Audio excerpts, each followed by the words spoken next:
오늘은 베데스다는 소망이 아니다. 베데스다는 소망이 아니다라는 제목으로 하나님 말씀 증거하도록 하겠습니다. 베데스다 연못에서 벌어진 사건입니다. 38년 된 병자가 나았다, 그런 얘기입니다. 우리 가운데도 오랜 병 가운데 고생하시는 분들, 오늘 이 시간이 낫는 시간이 되기를 바랍니다. 또 우리 가운데 소망도 없고 절망 가운데 있고 또 완전히 무너진 사람들, 하나님께 주시는 소망이 회복이 되고 또 생기가 돌아오고 믿음의 사람으로 굳건하게 서는 우리 축복된 시간이 되기를 바랍니다. 오늘 그런 변화가 나타나는 게 예배입니다. 예배는 그런 축복과 은혜를 우리에게 부어주신다는 것입니다. 우리 첫 번째 살필 것은 뭐냐? 이 베데스다가 나오는데 베데스다는 소망이 아니라는 것입니다. 1절부터 5절까지 보겠습니다. 그 후에 유대인의 명절이 되어 예수께서 예루살렘에 올라가시니라. 예루살렘에 있는 양문 곁에 히브리 말로 베데스라 하는 못이 있는데 거기 행각 5이 있고 그 안에 많은 병자, 맹인, 다리 저는 사람, 혈기 마른 사람이 누워 물의 움직임을 기다리니 이는 천사가 가끔 못에 내려와 물을 움직이게 하는데 움직인 후에 먼저 들어가는 자는 어떤 병에 걸렸든지 낫게 되밀어라. 거기 38회 된 병자가 있더라. 명절에 예루살렘에 올라가셨습니다. 유대인들은 1년에 3차례 올라가는 거 아시죠? 명절 때마다 뭐 6월절, 뭐 초막절, 그죠? 뭐 이럴 때 올라가는 거 아시죠? 오순절 이럴 때 올라갑니다. 아마 그 중에 하나였던 것 같습니다. 예루살렘에 올라가실 때인데 양문이라는 것은 느헤미야서를 보면은 그 이스라엘 그 예루살렘 성 맨 남쪽에 있습니다. 그 양 제사 드릴 때 데려가는 거거든요. 맨 북쪽에 있네요. 맨 북쪽에 양문이 있습니다. 거기서 제사 드릴 때 양을 끌고 들어가는 그런 뭐 희생의 그런 문입니다. 그래서 무너진 성벽을 재건할 때 양문부터 재건을 했습니다. 이게 무슨 의미입니까? 우리 인생 가운데 예배부터 세워져야 된다는 것입니다. 모든 문제가 다 흐트러졌을 때 예배 회복부터 시작돼야 온전한 회복이 될 수 있다, 그런 뜻입니다. 그래서 양문 곁에 있는 그 베데스라는 곳에 사람들이 많이 모이겠죠. 거기서 벌어진 사건입니다. 이 베데스다라는 뜻은 뭐냐? 베트라는 게 그게 그 집이란 뜻이잖아요. 베들레헴 할 때도 베트, 그죠? 이게 집이란 뜻인데 긍휼의 집이란 뜻이 있습니다. 긍휼 또는 자비의 집. 그런데 거기 괄호로 돼 있죠. 물의 움직임이 있을 때 천사가 물이 움직일 때 움직인다는 거예요. 그때 제일 먼저 들어가는 사람이 낫는다라는 전설이 있었다는 것입니다. 그러니까 하나님 말씀은 아니고 그죠? 뭐 이런 전설이 당시에 있었다라는 것입니다. 그러다 보니까 돈 없고 의지할 데 없는 병자들이 많이 모였습니다. 병자들은 뭐 아무거나 의지하잖아요. 그죠? 이렇게 병자, 맹인, 다리 저는 사람, 혈기 마른 사람이 모였더라. 뭐 간단한 브리핑하면 그런 겁니다. 베데스다 이름은 자비의 집인데 그 베데스다가 지배하는 삶의 원리는 자비가 아닙니다. 선착순이에요. 우리 인생과 너무 비슷하지 않습니까? 선착순, 경쟁, 1등만이 살아남는 세상. 그게 베데스다예요. 이게 교회에도 이 베데스다가 들어와 있다는 것입니다. 연못 주변에는 항상 긴장감이 있습니다. 첫째, 언제 물이 동할지 모르고, 이게 뭐 사실이든 아니든 간에 그든 그렇게 믿었으니까 물이 언제 동할지 모르고 동할 때 제일 먼저 들어가야 되니까, 선착순이니까, 경쟁이니까 항상 팽팽한 그 비교의식을 갖는 그런 긴장감이 있는 곳이었습니다. 저는 이 사회도 그렇고 교회도 그렇고 이 마귀가 역사하게 되면요, 이 베데스다를 지배하는 영성이 온다고 생각합니다. 그러니까 베데스다 영성이다 이렇게 붙였는데 이 두 가지 영성이에요. 이게 참 이게 악한 영성인데, 첫 번째는 다른 사람의 약점을 나의 유익으로 여기는 그런 생각을 한다는 것입니다. 그래서 공동체 안에도요, 다른 사람이 넘어지는 걸 아파하지 않고 고소해요. 어떻게 보면 즐기는 면이 있습니다. 왜? 저 사람이 넘어져야 내가 잘 되거든요. 저 사람을 딛고 일어나야 내가 잘 되기 때문에. 뭐 장사하는 사람 그럴 거 아니에요. 옆집 망해야 내가 잘 된다, 뭐 이런 생각들. 그런 거 있지 않습니까? 여기 학교도 그렇죠. 뭐 내신 성적, 나는 그런 거 참 별로 안 좋다고 생각하는데, 이유가 뭐냐? 네가 시험 못 봐야 내가 성적이 올라간다, 뭐 이런 거죠. 절대평가가 아니라 상대평가. 이건 교육에서 참 나쁜 겁니다. 왜 나쁜 거냐? 상대방의 잘못이, 상대방의 약점이 나의 유익이 되는 구조. 어떤 교육 구조를 이렇게 만드는 데가 있습니까? 이거는 정말 성경을 몰라도, 말씀의 원리를 몰라도 너무 모르는 원리라고 생각을 합니다. 우리 인생 가운데 그렇습니다. 누구도 남의 실패를 나의 성공으로 생각하는 그런 접근하지 마십시오. 그건 틀린 겁니다. 성도로서 올바르지 않습니다. 하나님이 축복하는 원리가 아니라는 것입니다. 성도가 해야 될 일이 뭐예요? 어려움 당한 사람이 있으면 도와줘야 되고요. 허물이 있으면 덮어줘야 되고, 그 다음에 이웃을 누구도 적으로 만들면 안 됩니다. 우리 자녀들 교육시킬 때도 마찬가지라는 거예요. 이웃은 내가 도움을 줄 사람이지 적이 아니에요. 경쟁자가 아니에요. 넘어뜨릴 사람이 아니라는 것입니다. 근데 베데스다는 이상한 기운이 흘렀어요. 하나님의 백성들의 공동체라 말할 수 없는, 다시 말해 다른 사람의 약점과 넘어짐이 내게 유익이 되는 말도 안 되는 일들이 벌어져요. 말도 안 되는 일. 그리고 두 번째, 이 베데스다 영성의 문제는 뭐냐? 남 탓입니다. 탓하는 영성. 원망과 탓이 있죠. 잘 보면 되게 내 책임이라고 그래야 되는 건데, 그죠? 내 탓입니다. 내가 죄인입니다. 나는 부족합니다. 이래야 되는데, 뭐 안 될 때 보면은 시대 탓을 해요. 뭐 시대를 잘못하고 났다느니, 나라 탓, 뭐 내가 이 나라에 왜 태어났냐느니, 뭐 부모 탓, 부모 잘못 만나가지고. 아니, 탓한다 그러면 탓하지 않을 사람이 누가 있어요? 베스트로 태어난 사람이 세상에 어디 있겠습니까? 비교하면 다 문제가 있죠. 그렇지 않아요? 뭐든지 다 1등만 하는 사람이 어디 있겠어요? 비교하면 다 문제가 있는 거죠. 그러니까 탓하는 영성. 은혜가 없으면 교회 탓, 뭐 안 되면 목사 탓, 뭐 이런다고요. 문제가 되죠. 그러다 보니까 이 안에는 어떤 일이 벌어집니까? 난 원망하는 거야, 원망. 그러니까 누구 때문에 안 된다, 누구 비난하고 정죄하고, 이게 베데스다 영성이에요. 마귀가 역사하는 겁니다. 이게 올바른 게 아니라는 것입니다. 그러다 보니까 이 안에는 탓하다 보니까 일단 소문에 민감하겠죠. 왜 소문에 민감하겠습니까? 언제 뭐 물이 동할지 뭐 이런 거 정보 나눌 거 아니야. 빨리 가야 되니까. 그리고 남 넘어뜨리고 서로 의식하고, 그 다음에 공유하지 않고, 좋은 정보 공유하지 않고, 탓하는 영성이라, 탓하는 영성. 그러다 보니까 여기는 하나님의 원리도 아니고 하나님의 뜻도 아니라는 것입니다. 이런 곳에 가면 사람들이 다 상처 있겠죠. 병든 사람이 영혼까지 피폐해지는 구조, 그게 베데스다 영성이라는 거예요. 근데 까딱 잘못하다 보면요, 우리 신앙 공동체 안에도 이런 게 들어와 버립니다. 그래서 잘 보세요. 뭐 남의 약점 갖고 이렇게 막 수근수근하고, 그 덮어주고 기도하고 아파해도 내 아픔이거든요. 또 그게 아니에요. 수근수근하는 것들, 그 뿌리에 뭐가 있는지 알아요? 악한 영이 있어요. 악한 영이. 또 하나가 뭐예요? 남 탓이에요. 나는 잘났다는 거예요. 나는 다 남들 때문에 안 된다는 거예요. 남들 때문에. 그죠? 나보다 먼저 베데스다 못에 가는 사람이 있어가지고 내가 병 고침 못 받았다, 이런 논리 구조입니다. 누구 때문에 안 된다. 이게 베데스다 구조라는 것입니다. 저는 최근에 이렇게 주변들을 보면서, 야, 이게 공동체도, 믿음의 공동체도 베데스다 같이 될 수 있겠구나, 이런 생각을 했습니다. 이 구조는요 절대 행복할 수 없습니다. 왜요? 1등 빼놓고 다 불행하니까. 한 사람 빼놓고 다 불행하니까. 이거 맞다 그래도 행복할 수 없는 구조입니다. 그 약점을 이용해 가지고 이득을 얻겠다는 구조 아닙니까? 이게 어떻게 행복한 구조예요? 그러면서 뭐라 그러는지 아십니까? 세상이 다 그런 거야 하면서 이걸 따라가더라는 것입니다. 이 올바른 거 아니죠. 이러면 어떤 일이 벌어져요? 남의 약점 잡고 협박하는 구조, 그죠? 협박하고 으름장 놓고, 지옥이죠, 지옥. 이렇게 될 수 있다는 것입니다. 그런데도 불구하고 많은 사람들은 베데스다를 소망으로 여기고 베데스다 쳐다보고 있을 거 아니에요. 병자들 베데스다가 소망인지 안다니까요. 그걸 쳐다보고 있다니까요. 그리고 어떻게든 내가 제일 먼저 들어가야지 하는 그런 거. 한번 생각해 보세요. 베데스다 만약에 제일 먼저 누가 들어가겠어요? 중증 환자가 들어가겠어요? 가벼운 무좀 환자가 들어가겠어요?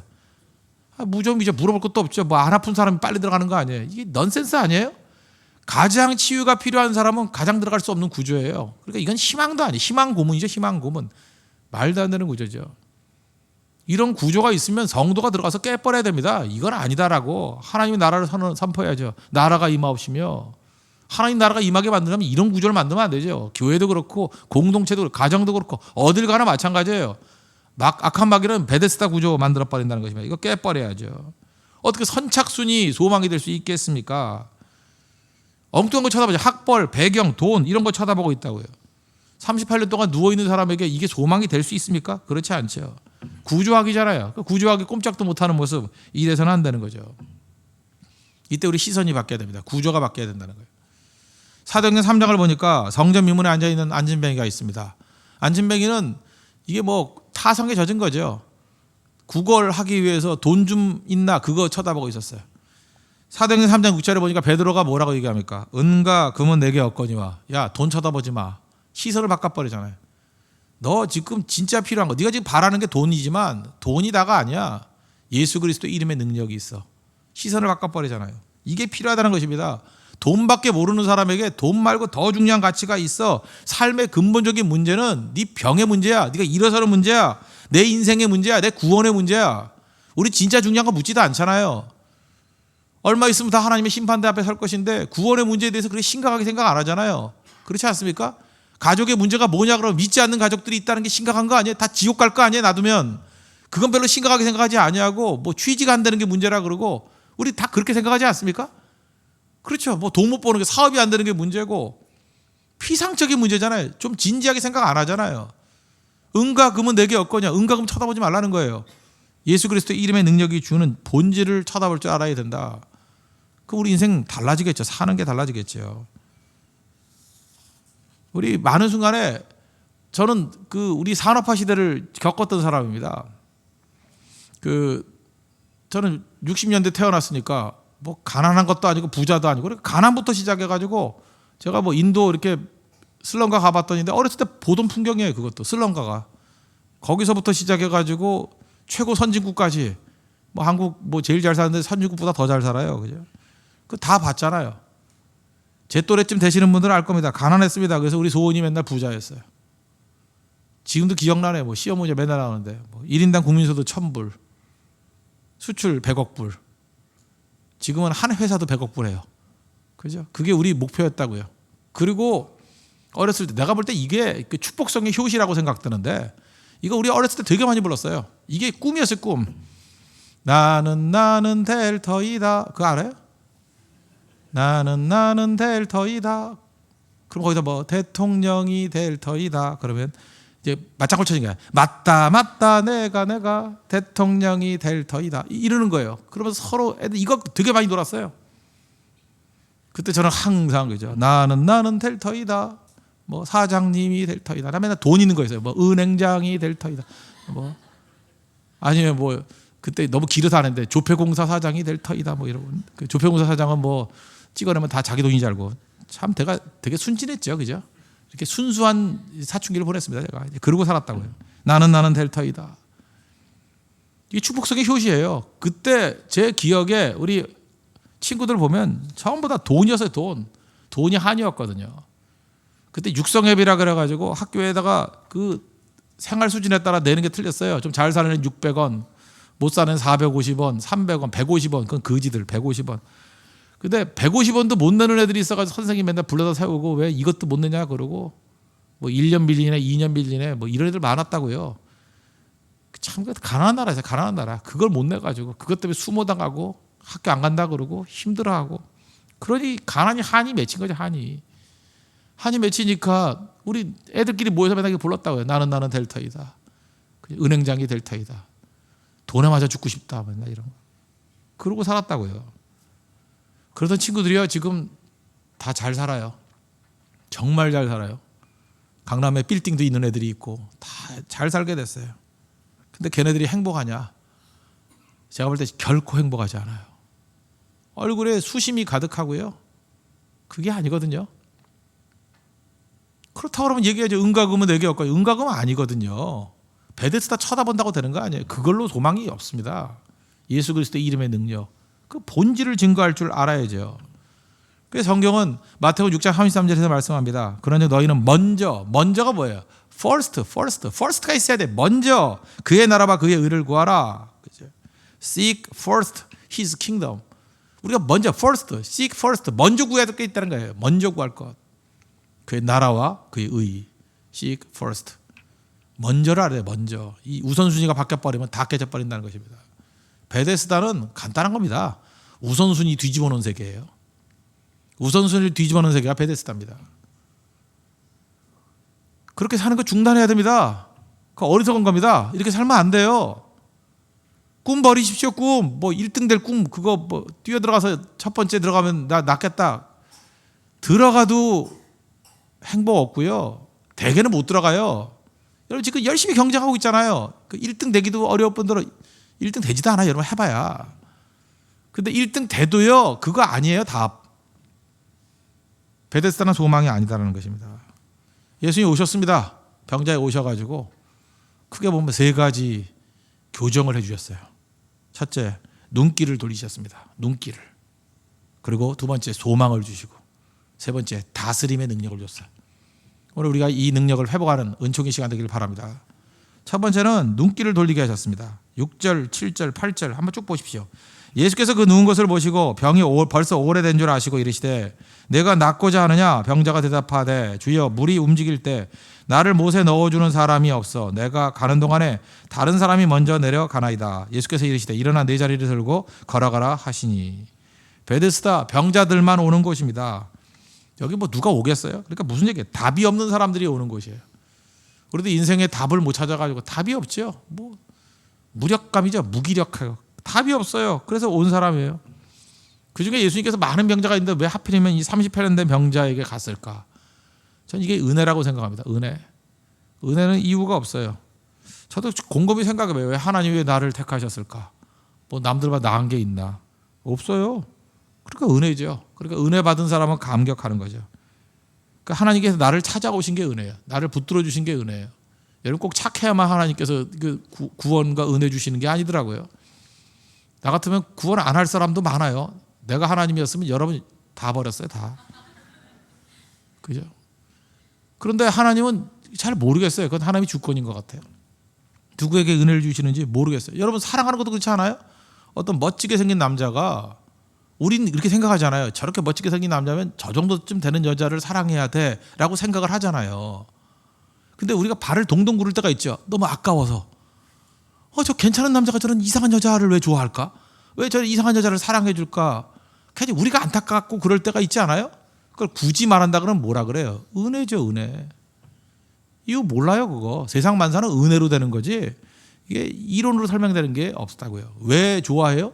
몰라요, 우리도. 은혜라고. 마찬가지로 그 설명이 안 되는 겁니다. 하나님이 분명히 이유는 있겠죠. 우리가 모르는 이유. 근데 하나님이 우리 사랑하는 이유, 우리를 붙들어 주시는 이유 잘 모른다고요. 그래서 상태가 좋으면 하나님이 왜 나를 사랑하시나 하고 은혜에 감격해요. 근데 상태가 나르면 나는 버림받았다 이런 마음이 생긴다고. 나는 은혜로부터 버림받았다. 그렇지 않은데 마귀의 속임수입니다. 여러분 하나님께서 다 택하신 백성인 걸 믿습니까? 믿는 자들, 믿음 주신 게 하나님의 택함 받은 백성의 특징이에요. 믿음 생기고 하나님 우리를 구원해 주시고 건져 주셨다고요. 이 감격이죠. 그래서 이 예정론이라는 것은 감격의 표현이지 누구 구원받은 사람 버린 사람 뭐 이걸 나눠가지고 결정됐다 그런 식의 접근이 아니라고요.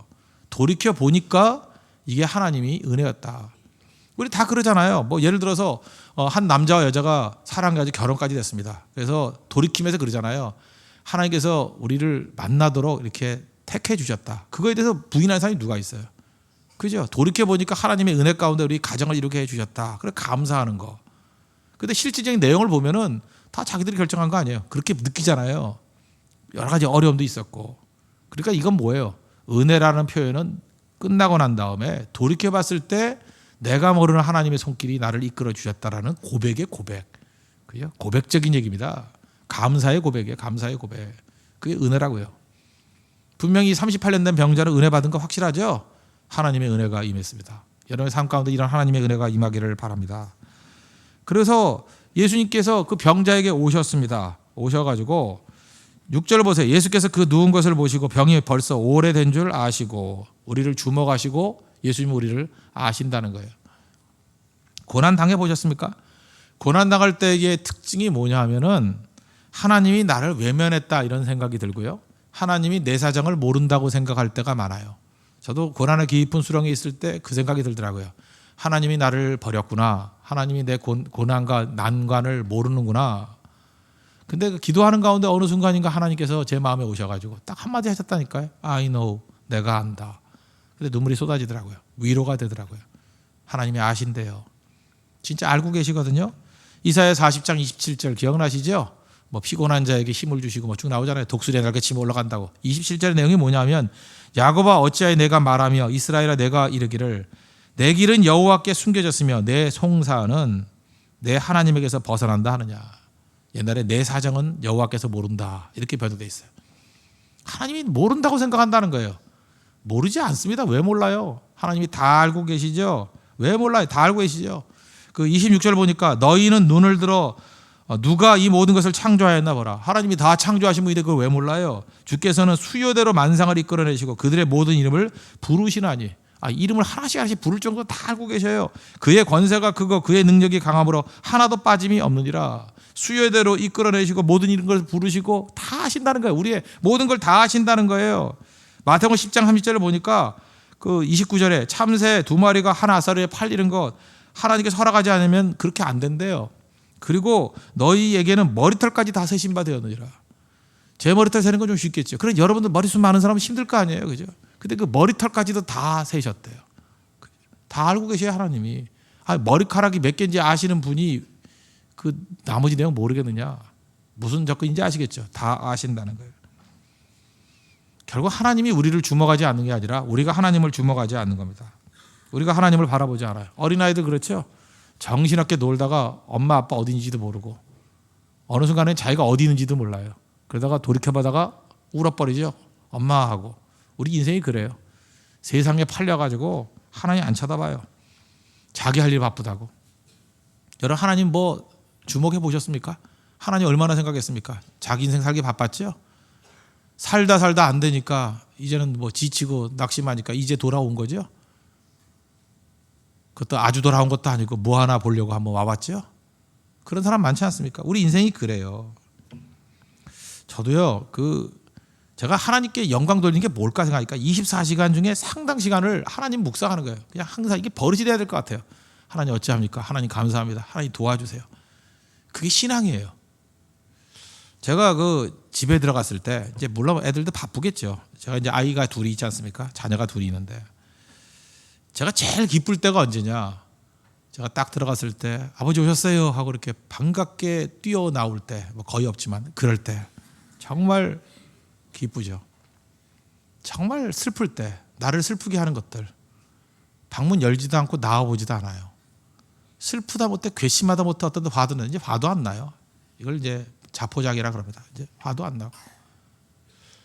근데 뛰쳐나오는 건 개밖에 없어요. 그러니 개를 어떻게 사랑하지 않을 수 있을까요? 그죠? 개만도 못한 것들, 그죠? 이게 개. 거기서 배워야 돼요. 하나님의 기쁨이 되길 원합니다. 나 주님의 기쁨 되길 원합니다. 딴 거 없어요. 주님만 쳐다보는 거예요. 죽어라 개같이.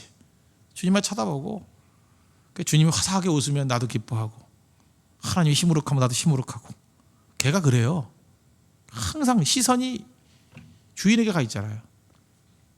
저는 우리 모든 성도들의 시선이 하나님께 가 있기를 원합니다. 그럼 살아나요. 이 베데스다에 있던 38년 된 병자 어떻게 살아났어요? 베데스다만 쳐다보고 있다니까요. 소망도 아닌 거. 그렇죠. 왜? 물이 동하는 거 봐야 되니까. 온통 자다 말다가 깨다가 그냥 물이 동해난다. 맨날 그것만 쳐다보고 있어요. 맨날 그것만 확인해. 요즘에 스마트폰 확인하듯이 맨날 그것만 쳐다보고 있는 거예요. 스마트폰 쳐다보는 만큼만 하나님 쳐다보세요. 그거 확인하는 만큼만 하나님의 응답을 한번 확인해 보세요. 인생이 달라지죠. 인생이. 저는 시선이 다 뺏긴 거예요. 시선이. 우리가 줄 수 있는 최고의 선물이 시선입니다. 하나님께 시선, 눈길을 주는 거예요. 눈길을. 예수님이 오셔가지고 38년 된 병자에게 하는 일이에요. 내가 낫고자 하느냐. 그게 뭐예요? 시선 바꾸는 거죠. 그 얘기를 할 때 쳐다봤을 거 아니에요. 예수님. 베데스다 그만 보고 저건 소망이 아니야. 날 봐자. 날 봐. 시선을 바꾸는 겁니다. 시선을. 성전 미문에 앉아있던 안지명이 고칠 때도 마찬가지죠. 사도행전 3장 6절을 보니까 베드로 요한이 더불어 주목하여 이르되 제일 먼저 뭐라 했어요? 우리를 보라. 야, 돈 쳐다보려고 그러지 말고 우리 쳐다봐. 은과금은 없어. 예수 그리스도의 이름 쳐다봐. 이름으로 말하니 일어나 걸으라. 시선이 시선. 여러분들도 인생이 마찬가지입니다. 내가 낫고자 하느냐. 예수님께서 던지는 질문이 뭔지 알아요? 너 도대체 이제까지 뭘 쳐다보고 살았니? 베데스다 쳐다본다고 되니? 돈 쳐다본다고 되니? 뭐 사람 쳐다본다고 되니? 안 됐지. 그거 아니야. 38년이 아니라 380년이 지나도 안 돼. 날 쳐다봐. 하나님 쳐다봐. 예수님 쳐다봐야 돼요. 우리 옛날 찬양이 있죠. 괴로울 때 주님의 얼굴 보라. 세상에서 시달린 친구들아, 주님을 바라보아라. 눈을 들어 주를 보라.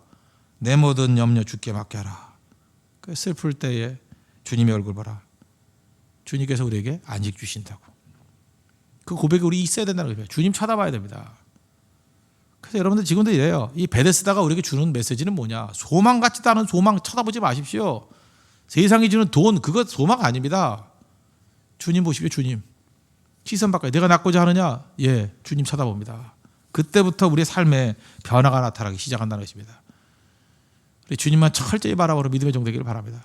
그래서 교회가 능력 있는 교회라는 건 뭐냐 하면 예배 시간이 되면 전부 다 주님만 쳐다보는 거예요. 미리부터 나와가지고 주님만 바라보는 그 눈길, 좌로나 우로 치우치지 않고 주님만 바라보는 그 힘, 그게 교회의 힘이에요. 거기서 우리의 삶이 다 회복이 된다는 것입니다. 38년 된 문제 있습니까? 주님 쳐다보십시오. 해결됩니다. 믿습니까? 그것이 주님이 주시는 메시지라는 거예요. 두 번째 예수님께서 주신 건 뭐냐? 소망주였습니다. 내가 낫고자 하느냐? 소망이죠. 사실 질문 같지도 않죠. 아니, 병자한테 내가 낫고자 하는 게 질문이에요? 우리가 목욕탕에 갔는데 티켓 받는 아저씨가 목욕하러 오셨어요? 이게 질문이에요? 그럼 뭐하러 왔겠어요?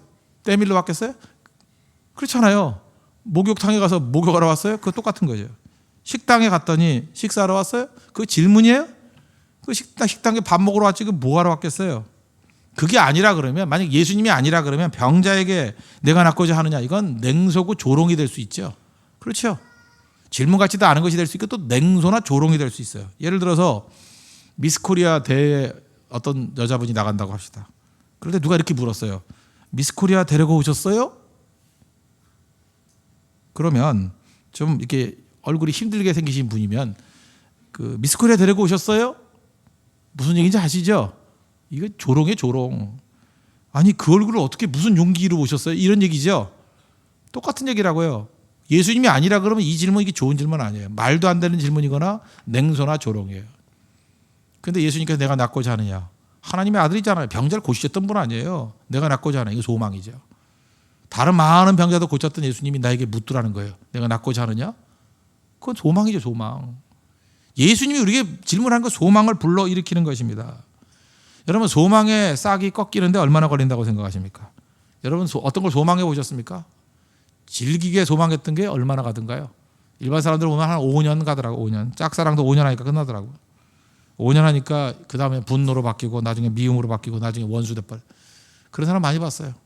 5년도 못 가요. 되게 여러분 지금 기도해도 응답이 없다 그러는 거 되게 6개월 하다 끝나는 거 아니에요? 6개월이나 하나요? 1년이나 하나요? 38년이면 충분히 꿈이 꺾일 만한 시간이죠. 38년. 여러분, 실패도 계속 실패하면요 꿈이 꺾여요. 안 되는 것도 자꾸만 안 되면요 꿈 안 꿔요. 꿈 꾸면 상처 입으니까 자꾸만 막히면 안 된다고.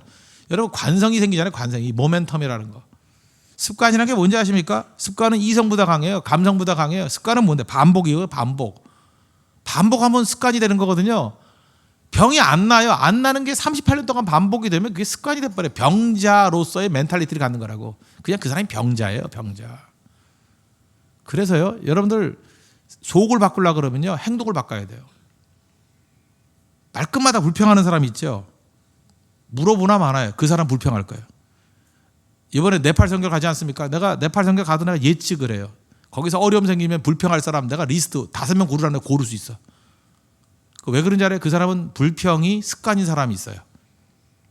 그 5명 그 뽑으라 그러면 뽑을 수 있어요. 평상시 봐온 바가 있거든요. 불평하는 사람이 불평해요. 그죠? 뭐 대드는 사람이 있죠. 그 아무나 대드는 거 아니에요. 대드는 사람이 또 대드는 거예요. 뭐든지 그 긍정적으로 기뻐하는 사람이 있죠. 그 기뻐하는 습관이 뭐 밴 사람이, 그 사람이 또 기뻐해요. 그러니까 그 예측 가능하잖아요. 38년이면 소망이 다 끝난 거라고요. 끝난 거. 여러분, 항상 싸우자는 사람이 싸우는 거예요. 그거 아세요? 그 우리 친척 가운데 그런 애가 하나 있어요. 걔는 가는 곳마다 교회가 싸움이 벌어져요. 내가 봐도 참 그 신기해요. 신기해. 어떻게 그 친구는 교회를 한 4번인가 옮겼는데 가는 곳마다 신문에 날 정도로 대판 싸우는 교회들이에요. 그러면서 와가지고 막 한탄을 하는 거예요. 그 친구도 목회자인데 하여튼 무지하게 한탄을 하는 거예요. 한탄하면서 형님, 왜 나는 가는 곳마다 이렇게 맨날 싸움이 벌어지나요? 내가 곰곰이 생각해 보니까 너 때문에 싸우는 거 아니냐, 내가 이렇게 물어봤어요. 너 때문에 싸우는 게 아니냐. 걔는 교계에서 싸움 벌어지는 모든 정보를 다 갖고 있고요. 교회에 굴러다니는 모든 시끄러운 그 쓰레기 같은 정보 다 갖고 있고요. 그러니까 얘는 말씀에는 재미를 못 느끼고 그런 거에 한탄을 하는 거야. 뭐 말세야, 교회가 뭐 문 닫을 때가 왔어, 뭐 이러면서 내가 보니까 잘못 즐기는 거예요. 그 즐기는 거. 싸우는 거 즐기는 거예요. 즐기는 거. 습관이. 교회 분열이 재밌는 거예요. 그래서 교회가 분열이 한번 나면 이게 힘들어지는 게 뭐냐? 힘성을 다 버려놓는 거예요. 버려놓는 거. 모여서 숙덕공론을 하는 게 재밌어요. 그것도 묘한 재미가 있다니까요. 괜히 걱정하는 척하면서. 그럼 또 그런 일이 생기지 않으면 삶맛을 잃어버리는 거예요. 성경 간다 그러면 너나 가라. 문제 생겼다 그러면 또 모여가지고. 그죠? 그 패턴이 똑같거든요. 저는 제가 자랐던 교회가 무지하게 싸우던 교회예요. 대법원까지 올라갔던 교회. 네, 교회 이름 얘기 안 할게요. 이니셜로 C교회. 근데 그 어른들, 우리 아버님 세대들 그 싸우던 분들 보니까 딱 50년을 싸우더라고. 왜 50년을 싸우냐면 싸우는 게 몸에 배버렸어요. 저는 그때 깨달았습니다. 야, 이 교회 분쟁이라는 게 이게 무서운 거구나. 분쟁하는 곳에 오래 있다가 제가 여러분에게 제가 사랑하는 마음으로 팁을 준다면 싸움 벌어지면 빨리 떠나세요, 교회를. 거기 발 담그지 마세요. 3대가 망해. 진짜 3대가 망해. 정말 이게 몸이 배버려요. 심성이 나빠져 버려. 심성이 아주 더러워져 버린다고. 그건 아무리 아까운 사람이라도 그건 좀 이게 좀 잘라버려야 될 필요성이 있어요. 자기 인생에서. 어떤 사람이든 간에 교회 분쟁을 일으키는 건 올바른 사람 아닙니다. 자기가 죽더라도 다 뒤집어 쓰고 악인이 될지라도 그죠? 분쟁 일으키는 건 아니에요. 그거는 하나님께서 기뻐하는 일도 아니고 그거는 대대로 문제가 될 수 있다는 것입니다. 잘 보세요. 습관 이거. 38년이면 어느 정도인지 알겠죠? 이게 뭐 좌절감이 습관이 돼 있고요. 염세적인 게 습관이 돼 있고 남 탓하는 게 습관이 돼 있고 소망, 절망이 습관이 돼 있고 그냥 다 습관이 돼 있다고. 습관이. 아까 무지개를 찾아다니시나요? 불렀죠. 깨진 꿈, 상한 마음, 지친 몸. 이 38년 된 병자에게 적용해도 되겠죠? 그렇죠. 근데 그때 예수님께서 소망 주시잖아요. 소망. 내가 낳고자 하느냐. 그때부터 일어나게 된다는 것입니다. 모든 기적은 소망에서 나타나는 거예요. 그래서 여러분들 소망이 어디서 나와요? 말씀에서 나오는 거 아니에요. 그래서 하나님 말씀 붙들고 작은 소망부터 붙들면서 일어나야 돼요. 소망. 그래서 소망이 충만해야 돼요. 부흥에 대한 소망, 우리 가정이 일어나면 소망, 내 깨진 꿈이 회복되는 소망, 내가 하나님 앞에 쓰임받는 소망, 하나님의 부흥에 대한 소망. 소망으로 충만해지고 소망을 키울 줄 알아야 된다는 것입니다. 소망이 힘이에요. 그래서 어떤 사람 그래요. 뭐 선지자적인 설교를 해야 된다. 그것도 맞다고 생각합니다. 죄에 대해서 질책하고 하는 설교도 필요하죠. 저도 그런 거 하잖아요. 그러나 설교의 본질, 하나님 말씀 선포의 본질은 소망이에요. 소망의 말씀이라고. 죄인들이 죄인이라 그러는 게 뭐 당연한 얘기지. 뭐 모르는 사람 누가 있어요. 죄인인데 예수 그리스도 붙들면 소망이 있다. 소망을 외쳐야 돼요. 여러분 예수님 안에서 생명이 있다는 소망을 믿습니까? 그걸 붙들어야 돼요. 여러분 깨지지 않습니다. 넘어지지 않습니다. 일어설 수 있다라는 거예요. 한비아 씨가 그 2005년도인가 쓴 책이 있죠. 그 지도 밖으로 행진하라. 그 책에 나오는 얘기를 하나 소개한다 그러면 소망의 힘이에요. 아프리카에 가면은 말라위라는 나라가 있습니다. 벌써 이름을 듣는 순간에 뭔가 못 먹을 것 같은 분위기가 있죠. 말라위. 스페인에도 축구팀이 하나 있는데 프로축구팀이 말라가가 있어요. 말라가. 뭔가 이렇게 점점 안 될 것 같은 느낌이 있죠. 예. 말라가. 정말 성적이 안 좋아요. 말라가. 이름 잘 지어야죠. 말라가, 말라위. 하여튼 그렇습니다. 이 이름이. 뭐 여러분 예상과 마찬가지로 기근이 있는 나라예요. 기근이. 말라위니까 기근이 있어요. 어디 있냐면 케냐가 있고 케냐 밑에 좀 큰 나라에서 탄자니아라고. 탄자니아 그 밑에 있는 내륙국의 조그만 나라 말라위. 한비아 씨가 구호 단체로 이제 여기 가는가 봐요. 그래서 이제 후원 받은 걸로 이제 씨앗들을 사가지고 여러 이제 마을들이 있을 거 아니에요. 빌리지들인데 이 마을마다 이렇게 씨를 나눠주는데 뭐 재정에 한계가 있으니까 어떤 두 마을이 있었는데 한 마을은 씨를 공급해 줬는데 한 마을은 없어서 못 줬대요. 두 마을이 있는데 하나는 씨가 공급된 마을, 하나는 씨가 공급되지 않은 마을. 그러니까 씨가 공급된 마을은 씨를 열심히 뿌렸겠죠. 뿌려가지고 이제 추수 때를 기다리고 한 마을은 뭐 심을 게 없으니까 그냥 이렇게 막연하게 있는 거고.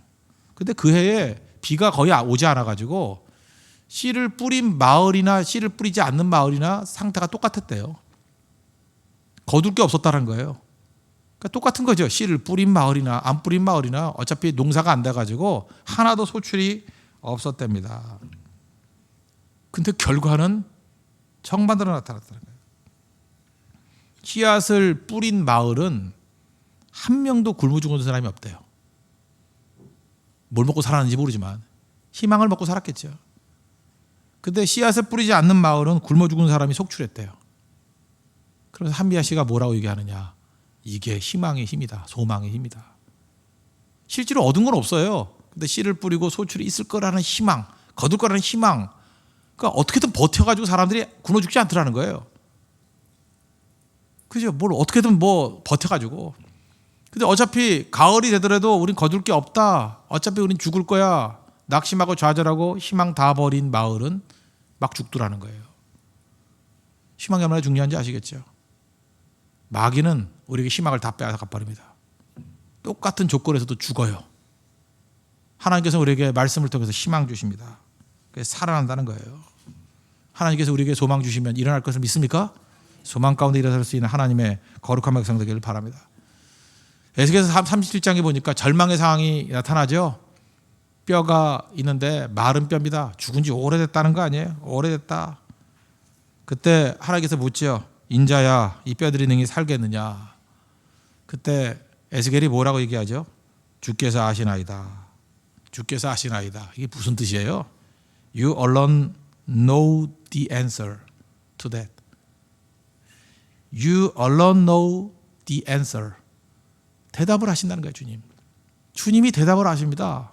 또 다른 말이에요. 주님이 대답을 가지고 있습니다. 자기가 신앙적인 고백이라고 생각해요. 이 해석이 제일 좋다고 생각합니다. You alone know the answer to that. 그것에 대해서 대답을 갖고 계십니다. 대답을 알고 계십니다. 하나님이 된다 그러면 되는 겁니다. 그 얘기예요. 주께서 하십니다. 그게. 여러분, 우리가 삶의 절망적인 상황이 오면 올수록 그때마다 우리가 하나님 앞에 이 고백해야 돼요. You alone know the answer to that. 그것에 대해, 그 문제에 대해서 주님은 대답을 갖고 계신다고요. Know the answer. Have the answer. 그 대답을 갖고 계신다고 주님이. 대답을 알고 계시고 대답을 갖고 계시고 그 대답으로 우리를 이끌어 가신다는 거예요. 여러분, 삶의 모든 해답 하나님이 갖고 계시면 믿습니까? 하나님이 되신다면 되는 거예요. 그게 소망이에요, 소망. 저는 홍대일 때 아무리 열악한 상황이고 힘든 상황이라 할지라도 주님이 부흥의 바람 불어주시면 변화된다고 믿어요. 되죠? 됩니다. 내 팔 상황이 어렵다. 됩니다. 왜 안 돼요? 살아계신 하나님, 우리 하나님이신데.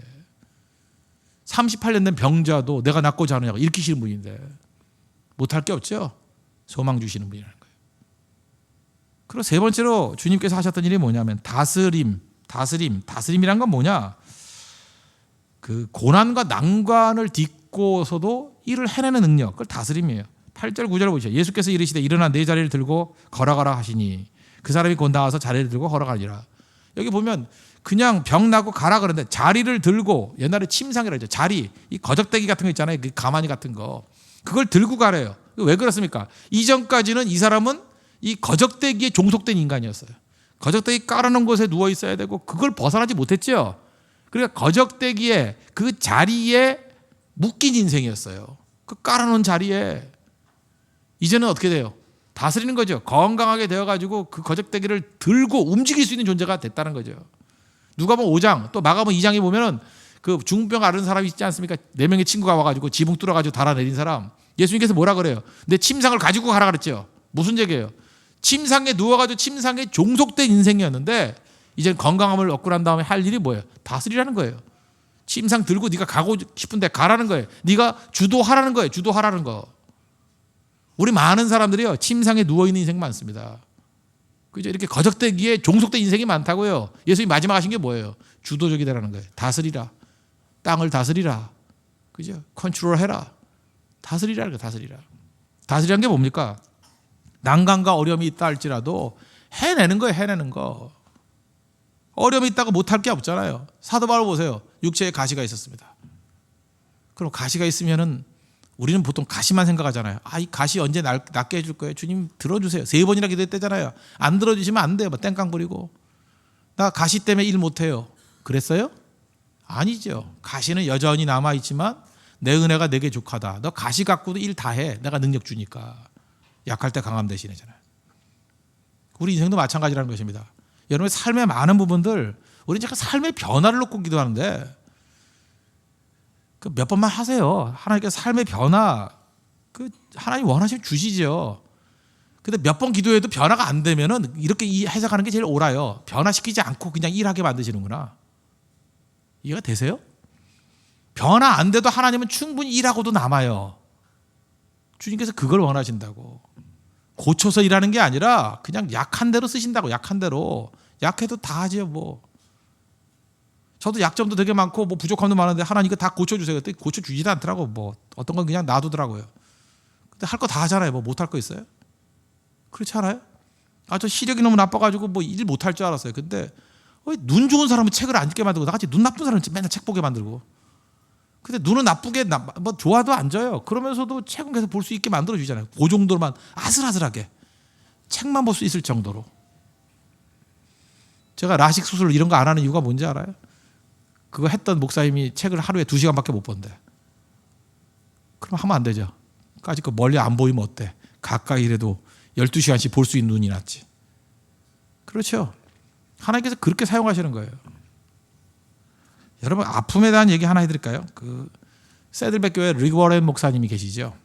이건 뭐 많이 알려진 얘기는 아닌데, 리거렌 목사님 뭐 금년에도 어려움이 있었죠. 아들 매튜가 자살해가지고 어려움 당했고, 큰 교회 목사님, 뭐 세계적으로 유명한 목사님, 그러면 평탄함만 있는지 아십니까? 그 안에 들어가보면요, 아픔도 있고 쓰라림도 있고 인생이 불행하다고 느낄 정도 어려움이 있어요. 그러나 하나님이 그 불행 속에서 일 다 하시잖아요. 이분은 병이 있어요. 리거렌은 병이 있는데 무슨 병이 있냐면, 여기 이과계통은 조금 알지면 돼. 우리가 이렇게 뭐 분노하거나 스트레스 받으면 아드레날린이 나오죠. 네, 이름이 정확히 기억이 안 나는데 아드레날린 뭐 분비 뭐 왜곡증인가 뭐 이런 거예요.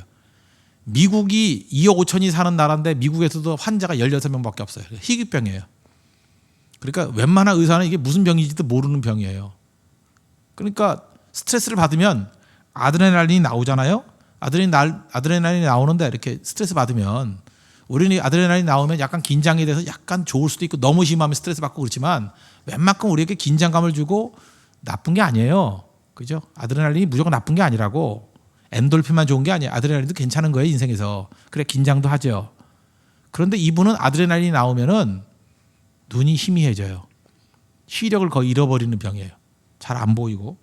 그 다음에 그 약간은 그 공황장애 비슷한 건데, 빌딩 꼭대기에 손가락 하나를 매달린 것 같은 위기의식을 느낀대요. 막 땀 뻘뻘 흘리고. 거기다가 그게 지속이 되면 기절을 해요. 아시겠어요? 이런 병 같지도 않은 병, 이름 말하기도 힘들면, 제가 웬만한 병은 다 외우는데 외우지도 못하는 병. 리거렌 목사님 병이에요. 그러면서 의사가 진단을 내리기를, 이 병을 갖고 있는 사람이 해서는 안 될 직업, 목사 그러더래요. 근데 목사잖아요. 그러니까 얼마나 힘들겠어요. 리거렌 목사님은 목사하기 힘든 병입니다. 저도 이렇게 설교하러 올라오면 아드레날린이 나와요. 이렇게 긴장되잖아요. 어떤 사람은 뭐 전병 목사는 뭐 설교를 많이 하니까 뭐 긴장감. 설교는 언제나 긴장돼요. 했다고 또 하면 안 되잖아요. 맨날 새로운 거 해야 되고. 오늘은 또 죽수지 않을까 뭐 이런 거, 그죠? 뭐 오늘은 또 뭐 하다가 갑자기 생각이 안 나면 어떡하지 뭐 이런 거. 별 생각 다 들어요. 뭐 갑자기 딴 생각이 들면 어떡할까 뭐 이런 거. 그 다음에 뭐 원고가 다 불타 없어지면 어떡하나 뭐 이런 거. 별 생각이 다 들잖아요. 옛날에 노트북 같은 거 할 때는 뭐 전원이 나가면 어떡하나. 꽂으면 되는데 뭐 별 생각 다 해요. 그러니까 긴장이 되지, 언제나 사람들의 눈. 그래서 하나님이, 제가 눈 나쁜 게 좋은 것 같아요. 여러분이 날 쳐다보는지 안 쳐다보는지 뒤엔 잘 안 보이니까 뭐 평안해요. 그냥 배경화면으로만 보이니까. 눈 좋은 사람은 다 쳐다본다 그러면 부담되겠죠. 그런 게 있잖아요, 부담감이.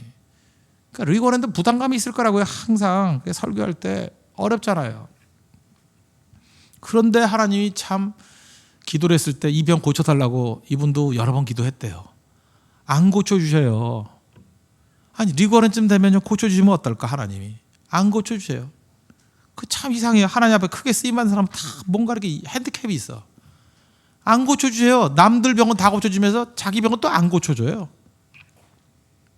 그래서 하나님 앞에 기도했대. 하나님 어쩌자고 이러십니까? 근데 교회는 자꾸만 부흥하는 거예요. 그 참 이상하죠? 병은 안 고쳐주고 교회는 부흥하고. 그래서 그러지 않아도 설교 한 번 하는 것도 힘든데 설교를 2번 해야 될 때가 왔대요. 교인 들어가지고. 그래서 그때 기도했대. 하나님 병을 고쳐주든지 아니면 2번 설교할 수 있는 힘을 주시든지.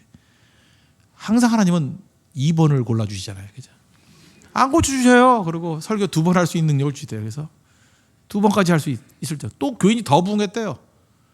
하나님, 난 2번밖에 못해요. 나 병 있는 거 아시잖아요. 3번은 못해요. 하나님 병을 고쳐주든지 3번 설교할 힘을 주시든지. 언제나 하나님은 이제 후자를 들어주시거든요. 3번 할 수 있는 능력을 주시고. 그래서 여기까지 왔다라는 거예요. 난 리거렌 목사님 그 개인적인 고백을 할 때 참 그 인상적이더라고요. 자기는 모진 고통이 있었지만 하나님께서 그걸 감당할 능력을 병은 안 고치시면 능력을 주시더라고. 그러면서 자기 교회는요, 부목사님 2명이 맨 앞자리에 앉아 있는데요. 그 뭐 이상한 사람 올라와서 뭐 이렇게 경호하려는 게 아니고 목사님 기절하면 싣고 가려고. 실제로 몇 번 기절도 했대요. 기절하면 싣고 가려고. 그런 분이에요. 그런 분이 그러지 않아서 힘든데 아들 매튜 죽고 난 다음에 그 리고란한테 온 악플이 10,000개가 넘대. 10,000개가. 너 숨은 죄가 있어서 아들이 죽었다느니 뭐 아들 죽었는데 목회는 계속 하려느니 뭐 잘 됐다느니 뭐 아들은 죽었는데 무슨 뻔뻔하게 무슨 힘으로 설교를 하냐느니. 정말 악한 사람도 많아요. 그 가운데 90%는 크리스찬이래요. 말이 안 되는 일들. 제정신인 사람들이에요. 제정신. 그 고난과 난관을 딛고 하잖아요. 그게 바로 뭐예요? 다스림이에요. 뜻을 알겠습니까? 다스림이 뭔데요? 고난을 딛고도 사명 감당하는 거예요. 어려움을 딛고도 사명 감당하는 거예요. 난관을 딛고도 사명 감당하는 거예요. 다스림이에요. 다스림. 자리 들고 가라는 거예요. 자리 들고. 그죠? 자리 들고 네가 주관하라는 거예요. 컨트롤하라는 거예요. 다스리라는 거예요. 룰 하는 거예요. 룰. 주님이 주시는 메시지입니다. 오늘도 예수님 만나는 은혜의 시간 되길 바랍니다. 세상은 악한 마귀는 이름은 자비의 집 그래놓고 베데스다라는 가짜 소망을 줘요. 뭐 돈이 된다, 뭐 명예가 된다, 세상에 어떤 가치들이 절대 쳐다보면 안 됩니다. 그거 선착순 갖고 안 됩니다. 경련 갖고 안 됩니다. 그거 우리 살리는 거 아니에요. 그건 가짜 소망입니다. 예수님만이 소망이에요. 예수님만이 소망입니다. 여러분 믿습니까? 그 살 길이 뭐예요? 우리의 시선을 예수님께 두는 것. 예수님 바라보라. 그럼 삽니다. 주만 바라볼지라. 그러면 삽니다. 주만 바라볼지라. 그러면 다 회복이 됩니다. 그리고 우리에게 소망 주십니다.